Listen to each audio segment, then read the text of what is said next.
Welcome back. आज हम इस वीडियो में पढ़ने वाले हैं factors affecting price elasticity of demand, जो कि हमारे इस चैप्टर का लास्ट टॉपिक है। So I have written here some points, some factors. Let us discuss one by one. First factor, पहली बात तो ये फैक्टर्स होते क्या है, मीन्स ऐसे फैक्टर्स जो इफेक्ट कर रहे हैं प्राइस इलास्टिसिटी ऑफ डिमांड। हमने पढ़ा था पिछले वीडियो के अंदर कि अलग अलग तरह के हमारी प्राइस इलास्टिसिटी ऑफ डिमांड होते हैं, इलास्टिक होती है, इन इलास्टिक होती है, यूनिटरी होती है। तो कौन से ऐसे फैक्टर्स हैं जो हमारी इलास्टिसिटी ऑफ डिमांड को इफेक्ट करते हैं? So first factor is nature of commodity. Nature of commodity, अब ये नेचर ऑफ कमोडिटी क्या है? देखो, दो तरह की नेचर होती है कमोडिटी। एक तो होती है नेसेसरी गुड्स और एक होती है luxurious. Necessary goods and luxurious goods. Necessary goods की डिमांड कैसी रहेगी? देखो, अगर तो नेसेसरी गुड्स कौन से, पहले तो ये देखो, salt, kerosene oil, sugar, butter, bread, ये सब क्या हमारे नेसेसरी गुड्स है। तो अगर इनके प्राइसेस में थोड़ा सा चेंज आता भी है तो भी हमारी डिमांड क्या रहती है, डिमांड में कोई भी चेंजेस नहीं आते। तो यहाँ पर नेसेसरी गुड्स के केस के अंदर आपकी जो इलास्टिसिटी ऑफ डिमांड रहती है वो कैसी रहती है? इन इलास्टिक रहती है। इन इलास्टिक मीन्स कि जहां पर आपकी डिमांड चेंज नहीं हो रही। लग्जीरियस गुड्स की बात करें तो लग्जीरियस गुड्स में क्या रहता है? लग्जीरियस गुड्स के अंदर कि अगर तो लग्जीरियस गुड्स की आइटम, मान लो सपोज करो मेरे को एक गोल्ड का सेट लेना है, ठीक है, और अभी मुझे लगता है कि गोल्ड के रेट जो है ज्यादा है, तो मैं अपनी डिमांड क्या कर लेती हूँ, चेंज कर लेती हूँ कि अभी नहीं लेती, मैं बाद में देख लूंगी, बाद में ले लूंगी। तो लग्जीरियस गुड्स की डिमांड कैसी रहती है? इलास्टिक रहती है कि वहां पर क्योंकि हम बहुत महंगी आती है, उस पर अगर थोड़ा सा भी प्राइस में चेंज होता है तो हमारी डिमांड क्या हो जाती है? चेंज हो जाती है। ठीक है, तो नेचर ऑफ कमोडिटी क्या करता है? डिटरमाइन करता है कि हमारी इलास्टिसिटी ऑफ डिमांड क्या रहेगी, कि अगर तो नेसेसरी गुड्स है तो इन इलास्टिक, अगर आपकी लग्जीरियस गुड्स है तो elastic. Next is availability of substitutes, कि अगर तो सब्स्टिट्यूट्स अवेलेबल है। अब आप गए मार्केट में आपने देखा कि पेप्सी भी है और कोक भी है, ठीक है। पेप्सी के आपको दिख रहा है कि प्राइसेस ज्यादा हो गए एज कम्पेयर टू कोक, तो चलो कोक परचेज कर लो। तो डिमांड जो पेप्सी की थी आपने क्या कर दी? चेंज कर दी कि पेप्सी से शिफ्ट होकर किस पर आ गए? कोक के ऊपर आ गए। लेकिन अगर आप यही हिल स्टेशन पे चले जाते, कहीं बाहर चले जाते घूमने, वहां पर आपको जो है सिर्फ और सिर्फ पेप्सी अवेलेबल है, वहां पर कोक है ही नहीं, सब्स्टिट्यूट है ही नहीं उसका। तो अगर वो 10 रुपीज की पेप्सी आपको 20 रुपीज में भी देता है, आप तब भी ले लेते हो। क्यों लेते हो? ऐसा क्यों? क्योंकि वहां पर अवेलेबिलिटी ऑफ सब्स्टिट्यूट्स नहीं है। तो अगर हमारे पास सब्स्टिट्यूट्स की अवेलेबिलिटी है तो हमारी डिमांड कैसी रहती है? इलास्टिक रहती है, मीन्स चेंज हो सकती है। लेकिन अगर अवेलेबिलिटी ऑफ सब्स्टिट्यूट्स नहीं है तो हमारी इलास्टिसिटी ऑफ डिमांड कैसी रहती है? इन इलास्टिक, की चेंज नहीं हो सकती, या हम ये कह सकते हैं लेस इलास्टिक रहती है, बहुत ही minor subject. Next, multiple uses. बिल्कुल, मल्टीपल यूजेस में हम बड़ा एक फेमस सा एग्जाम्पल है आपका मिल्क का, कि मिल्क से आप बहुत सारी चीजें बना सकते हैं। यहाँ पर एक और एग्जाम्पल ले लेते हैं, हम बहुत बोर हो गए मिल्क करते हुए। एक इलेक्ट्रिसिटी का एग्जाम्पल है। इलेक्ट्रिसिटी का हम यूज क्या करते हैं? बहुत जगह करते हैं, फैन ऑन करते हैं, हम उससे ट्यूब जलाते हैं, बल्ब जलाते हैं, मशीन कोई चला रहा है वो भी तब भी इलेक्ट्रिसिटी का यूज कर रहे हैं, कोई अपना रेजर या कुछ भी इलेक्ट्रिक प्रोडक्ट्स कोई भी चलाते हैं तो यूज करते हैं। तो मल्टीपल यूज है इलेक्ट्रिसिटी के। अब इलेक्ट्रिसिटी के अगर प्राइसेस ज्यादा हो जाए, बढ़ जाए, तो पहले तो हम क्या करते थे? पहले पंखा फैन ऑन करके हम बाहर चले जाते थे, हमें परवाह नहीं होती थी, हम कहते थे कि नहीं कोई बात नहीं, इलेक्ट्रिसिटी बिल आएगा, चलता है।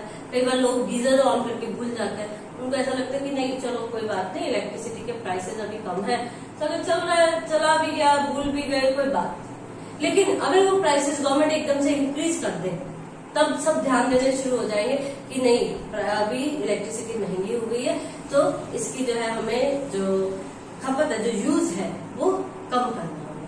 तो अगर तो मल्टीपल यूजेस है किसी चीज के, तब आपकी डिमांड कैसी रहती है? इलास्टिक। और अगर मल्टीपल यूज नहीं है इस मार्कर को मैं सिर्फ लिखने के लिए यूज कर सकती हूँ, इसको यूज और कोई काम के लिए यूज नहीं है, ठीक है। तो मेरे पास कोई ऑप्शन नहीं है इसको लेने के अलावा। तो अगर मल्टीपल यूजेस है किसी चीज के, तब आपकी जो डिमांड है वो क्या हो जाती है, इलास्टिक हो जाती है। क्यों? क्योंकि देखो इलेक्ट्रिसिटी के प्राइस बढ़े तो हमने डिमांड कम करनी शुरू कर दी, लेकिन अगर इस मार्कर के प्राइस बढ़ जाएंगे, मेरे को आज भी चाहिए लिखने के लिए, मुझे कल भी यही मार्कर चाहिए होगा लिखने के लिए, बोर्ड पे यही काम करता है, मेरे पास कोई अवेलेबिलिटी और कोई यूज है ही नहीं इसका, ठीक है। तो इसको क्या करना, मुझे मेरी जो इलास्टिसिटी ऑफ डिमांड रहेगी वो कैसी रहेगी, in elastic. Means multiple uses है तो इलास्टिक, मल्टीपल यूजेस नहीं है तो in elastic. Next, postponement of use. Postponement क्या होता है? पोस्टपोनमेंट मीन पोस्टपोन कर दिया हमने, कर दिया अपना प्रोग्राम पोस्टपोन करना मीन्स आगे शिफ्ट कर देना। तो अगर किसी भी चीज का पोस्टपोनमेंट ऑफ यूज है, मीन्स अगर पोस्टपोन हम कर सकते हैं, इफ इट इज पॉसिबल, उसको पोस्टपोन करना पॉसिबल है, तब हमारी इलास्टिसिटी ऑफ डिमांड रहती है इलास्टिक। अगर किसी चीज को हम पोस्टपोन नहीं कर सकते तब हमारी रहती है इन इलास्टिक। कैसे? एग्जाम्पल से समझ लेते हैं। अब मैं एक शादी में, वो शादी है मेरी 1 ईयर के बाद, 1 साल के बाद शादी, मुझे एक ड्रेस लेनी है, तो उस ड्रेस को लेने के लिए मेरे पास बहुत टाइम है, ठीक है, कि हाँ ठीक है मैं अभी पोस्टपोन, अभी मैं गई मार्केट में, मुझे ड्रेसेस पसंद नहीं आई, तो मैंने कहा कि चलो कोई बात नहीं मैं बाद में ले लूंगी। तो मैंने क्या कर दिया, अपना जो शॉपिंग का आइडिया था जो उसको पोस्टपोन कर दिया कि नहीं अभी सीजन में नहीं है, नेक्स्ट सीजन में ले लेंगे, कोई बात नहीं अभी तो टाइम है, तो हम पोस्टपोन कर सकते हैं, ठीक है। तो वहां पर मेरी डिमांड क्या होगी, चेंज होगी। इट मीन्स कि अगर किसी चीज को लेने के लिए आप पोस्टपोन कर सकते हो तो आपकी डिमांड कैसी रहती है, इलास्टिक रहती है। लेकिन अगर मेरे को ये पता है कि शादी 2 दिन के बाद ही है, तो उसमें क्या कर सकते हैं हम, चेंजेस नहीं कर सकते, पोस्टपोन हो ही नहीं सकता। अब तो जहां पे भी जैसी भी ड्रेस मिलती है हमें लेनी पड़ेगी, तो पोस्टपोन पॉसिबल वहां पर नहीं है, हम अपनी डिमांड को पोस्टपोन नहीं कर सकते। तो नहीं कर सकते इसका मतलब डिमांड चेंज नहीं होगी, चेंज नहीं होती तो हम उसे क्या कहते हैं, लेस इलास्टिक, ठीक है। Next, income level of buyer. अब इनकम लेवल कैसा है बायर का? इनकम लेवल, देखो इनकम लेवल 2 तरह से, या तो लो होगा या हाई होगा।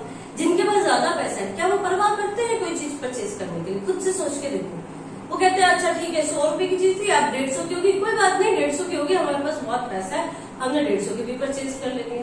तो अगर तो आपका इनकम लेवल हाई है तो आपकी इलास्टिसिटी ऑफ डिमांड कैसी रहती है, इन इलास्टिक रहती है, आपकी चेंज नहीं होती। कि 100 रुपए भी अफोर्डेबल थे उनके लिए, 150 रुपए भी, तो कोई फर्क नहीं पड़ेगा उनकी डिमांड के अंदर। लेकिन अगर आपकी इनकम लेस है, लेवल लेस है, मतलब कम है, लो लेवल ऑफ इनकम है, तो वहां पर हमारी डिमांड चेंज हो जाती है। प्राइसेस इंक्रीज हुए तो हम डिमांड कम कर देते हैं, क्योंकि अब हम उसको अफोर्ड नहीं कर सकते। सो लो लेवल ऑफ इनकम पर हमारी इलास्टिसिटी ऑफ डिमांड क्या रहती है, इलास्टिक, लेकिन हाई लेवल ऑफ इनकम पर इन इलास्टिक या less elastic. Next is 6 point, habit of consumer. Habits, देखो किसी को किसी चीज की हैबिट होगी, हैबिट कैसे हो सकती है, पॉजिटिव भी हो सकती है, नेगेटिव भी हो सकती है। कईयों को लिकर की हैबिट है, ड्रग्स एडिक्ट है, वो हैबिट हम मान के चलते हैं कि नेगेटिव है। कोई टी की हैबिट है, टी टोटलर है, चाय पीने का आदी है, उसको हर 2 घंटे के बाद चाय चाहिए, उसकी हैबिट है, हम उसको मना नहीं करते कि नहीं चलो कोई बात नहीं चाहिए। हैबिट्स हमेशा जो है, हमेशा ध्यान रखना स्टूडेंट्स कि कभी भी किसी भी चीज की आपको हैबिट नहीं होनी चाहिए, आप क्या होना चाहिए, चेंजेस होते रहने चाहिए, ठीक है, किसी भी चीज की हैबिट से। अब यहाँ पर पॉइंट आता है habit of the consumer. Habit of the consumer, अगर तो कोई पर्सन हैबिचुअल है किसी चीज का, तो उसके लिए अगर उसकी प्राइसेस, उस चीज की प्राइसेस में कोई भी चेंज आता है, इंक्रीज हो जाते हैं, तब भी उसकी डिमांड चेंज नहीं होती। आपने देखा होगा ड्रग एडिक्ट्स होते हैं या लिकर एडिक्ट्स, सिगरेट एडिक्ट्स जो होते हैं, उनके लिए ड्रग्स वाले पहले तो क्या करते हैं, उनको हैबिट डाल देते हैं उस चीज की, उसके बाद उनको हाई रेट पर सेल करते हैं। क्यों सेल करते हैं? क्योंकि हाई रेट होने पर भी अब उनकी, क्योंकि वो हैबिट बन गई है, डिमांड में कोई भी चेंज नहीं आएगा, ठीक है। तो हैबिट्स जो है, अगर तो किसी चीज के आप हैबिचुअल हो तो आपकी इलास्टिसिटी ऑफ डिमांड कैसी रहती है, इन इलास्टिक रहती है। अगर हैबिचुअल नहीं हो then it will be elastic. Next is proportion of income spend on a commodity, कि कितना पोर्शन आप अपनी इनकम का स्पेंड करते हो एक कमोडिटी को परचेज करने के लिए। अगर तो आप स्मॉल पोर्शन, छोटा पोर्शन, एक छोटा सा पोर्शन किस पे स्पेंड करते हैं, जैसे हमने टूथपेस्ट ले लिया, ब्रश ले लिया, ठीक है, इस तरह की छोटी मोटी अगर चीजें लेते हैं तो हम उस पर एक स्मॉल पोर्शन अपना इनकम का स्पेंड करते हैं, और स्मॉल पोर्शन होने की वजह से उसकी डिमांड में कोई चेंजेस नहीं आते, मीन्स लेस इलास्टिक रहती है। लेकिन यही आप बड़ी अमाउंट, अगर आप बड़ा जो है big part of your income उसको स्पेंड करते हो, प्रोपोर्शन लार्ज वाला प्रोपोर्शन स्पेंड करते हो, तब आपकी डिमांड इलास्टिक हो जाती है। जैसे कि अगर मुझे स्कूटर परचेज करना है, तो स्कूटर परचेज करने के लिए मुझे क्या चाहिए, मुझे 25,000 रुपए चाहिए या 30,000 रुपए चाहिए। तो उसको देखने के लिए, क्योंकि मैं बहुत बड़ा पोर्शन अपनी इनकम का स्पेंड कर रहा हूँ, तो मैं उस चीज को सोचूंगा कि कितने स्पेंड की, मैं उसको अभी डिमांड करूं या नहीं। तो अगर आप large proportion of income spend करते हैं, then your elasticity of demand will be elastic, otherwise it will be less elastic. Next, price level. Price level simple सा है कि अगर तो लो प्राइस है तो वहां पर आपके जो इलास्टिसिटी ऑफ डिमांड रहती है वो लेस इलास्टिक रहती है, ठीक है। अगर ज्यादा प्राइसेस है तो आप सोचने पर मजबूर हो जाते हैं कि इसके प्राइसेस बहुत ज्यादा है, तो वहां पर डिमांड क्या हो जाती है, हमारी चेंज होने के आसार रहते हैं। वहां पर हमारी इलास्टिसिटी ऑफ डिमांड कैसी रहती है, इलास्टिक रहती है। अगर थोड़े से प्राइसेस है, छोटा लो लेवल है प्राइसेस का, तो हम नहीं सोचते कि चलो कोई बात नहीं, इतने की तो है, हम डिमांड कर लेते, तो वहां पर हमारी इलास्टिसिटी ऑफ डिमांड कैसी रहती है, less elastic. Next is time period. अब देखो टाइम पीरियड कैसे है, टाइम पीरियड हमें पता है दो तरह के होते हैं, एक तो लॉन्ग टाइम पीरियड और एक शॉर्ट।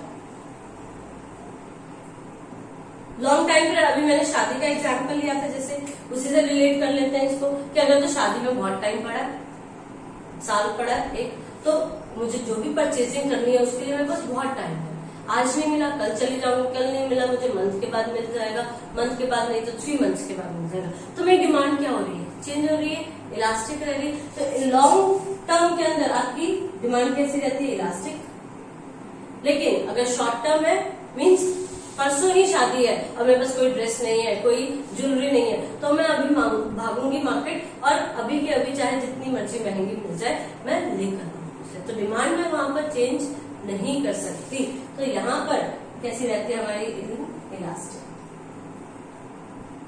In elastic. सो क्या पढ़ा हमने, फैक्टर्स कौन कौन से है। फर्स्ट था हमारा नेचर ऑफ कमोडिटी, जिसमें हमने पढ़ा कि नेसेसरी गुड्स है तो आपकी इन इलास्टिक, और अगर आपकी लग्जरियस गुड्स है तो elastic demand. Availability of substitute, if availability is possible, mean substitutes के अवेलेबल पॉसिबल है, वहां पर अवेलेबल है, तो हमारी इलास्टिसिटी ऑफ डिमांड रहती है elastic, otherwise it will be less elastic. Multiple uses, if an item has a multiple use then the demand elasticity will be elastic, otherwise it will be inelastic. Postponement of use, if the postpone will be possible, then it will be elastic, otherwise it will be less elastic. Income level of the buyer, if the income level is high of a buyer, then the elasticity of demand will be elastic and inelastic. If low level of income is there, then it will be elastic. Habits of a consumer, if this consumer is habitual of anything, कि अगर उसको habit है किसी चीज की, then the elasticity of demand will be inelastic, otherwise it will be elastic. Proportion of income spent on the income on the commodity. If you are spending large portion of income, then the elasticity of demand will be elastic. Otherwise, if you are spending low portion, less portion of your income, then it will be inelastic. Price level, elasticity of demand will be less elastic at the low level of price level. Otherwise, it will be more elastic. Time period, if long term is there, long time period you are having, then elasticity of demand will be elastic, and in short run it will be inelastic. So that's all about today about these factors. Thank you and have a nice day.